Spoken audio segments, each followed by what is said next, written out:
नमस्कार। आज हम एक बहुत ही प्राचीन और गहरी कथा में उतरेंगे। एक ऐसी कहानी जो हमें क्रोध की विनाशकारी शक्ति और प्रायश्चित की महानता के बारे में सिखाती है। यह है भगवान गणेश के जन्म की अद्भुत कथा। चलिए शुरू करते हैं। जानते हैं, ये कहानी इस एक विचार से शुरू होती है कि देवता भी भयानक गलतियां कर सकते हैं। ये एक बहुत शक्तिशाली विचार है जो हमें सीधे कहानी के दिल में ले जाता है। हमारी कहानी की शुरुआत होती है कैलाश पर्वत की बर्फीली शांत चोटियों पर। यहां देवी पार्वती के मन में एक इच्छा जागी। उन्हें एक ऐसा रक्षक चाहिए था जो सिर्फ और सिर्फ उनके प्रति वफादार हो। एक ऐसा प्रहरी जिस पर वो बिना किसी भी शक के भरोसा कर सके। तो इस इच्छा को पूरा करने के लिए उन्होंने कुछ बहुत ही अद्भुत किया। माता पार्वती ने अपने शरीर से हल्दी का लेप उतारा, उससे एक सुंदर और सजीव बालक की मूर्ति बनाई और फिर अपनी दिव्य शक्ति से उस मिट्टी की मूरत में जान डाल दी। ये कोई साधारण जन्म नहीं था, ये एक मां के प्यार और इच्छा से बनी एक दिव्य रचना थी। उन्होंने उस बालक को एक बिल्कुल साफ और सीधा आदेश दिया, इस दरवाजे की रक्षा करो, जब तक मैं आज्ञा ना दूं किसी को भी अंदर मत आने देना। बस यही एक कर्तव्य था और उस बालक के लिए यही सबसे बड़ा सच था।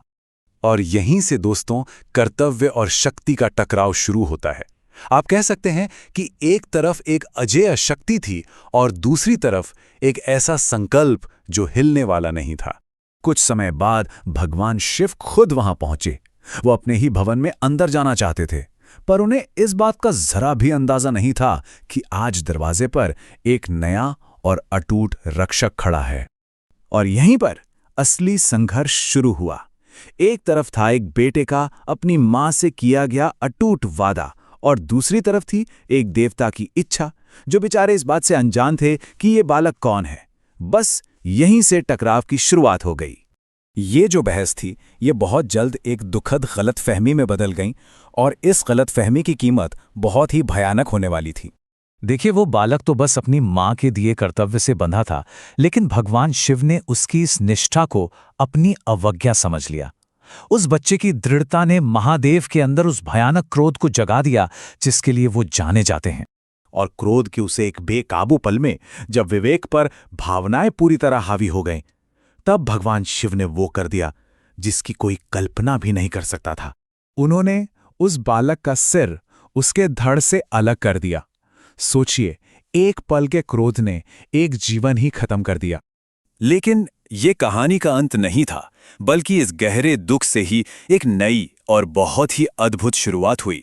शोर सुनकर जब पार्वती बाहर आईं और अपने बेटे को बेजान पाया तो उनका दुख और क्रोध ऐसा फूटा, कहते हैं कि उसकी शक्ति से पूरा ब्रह्मांड हिल गया था। अपनी प्रिय पत्नी की इस पीड़ा को देखकर भगवान शिव को अपनी गलती की गहराई का एहसास हुआ।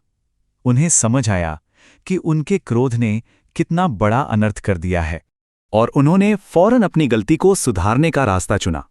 सबसे पहले उन्हें अपनी भूल की गहराई का एहसास हुआ। फिर एक नए सिर को खोजने का आदेश दिया गया। समाधान के तौर पर एक हाथी का सिर लाया गया, और आखिर में शिव ने उस सिर को धड़ से जोड़ा और बालक में फिर से जान डाल दी। और इस तरह उस बालक का पुनर्जन्म हुआ गजानन के रूप में, यानी हाथी के मुख वाले, जिन्हें आज हम सब और पूरी दुनिया भगवान गणेश के नाम से पूजती है। तो ये दिव्य कथा सिर्फ एक कहानी नहीं है, इसमें हमारे जीवन के लिए कुछ बहुत गहरे और हमेशा काम आने वाले सबक छुपे हैं। चलिए देखते हैं कि वो क्या हैं। इस कहानी से दो महान नैतिक सबक मिलते हैं। पहला, कि क्रोध विनाशकारी होता है।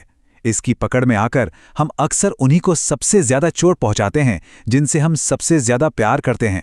और दूसरा, कि जब कोई गलती हो जाए तो उसे बिना किसी अहंकार के फौरन सुधारना चाहिए। भगवान शिव का ये काम हमें सिखाता है कि सबसे बड़े ज्ञानी भी क्रोध में अंधे हो सकते हैं, लेकिन असली बड़प्पन और प्रायश्चित अपनी गलतियों को सुधारने में ही मिलता है।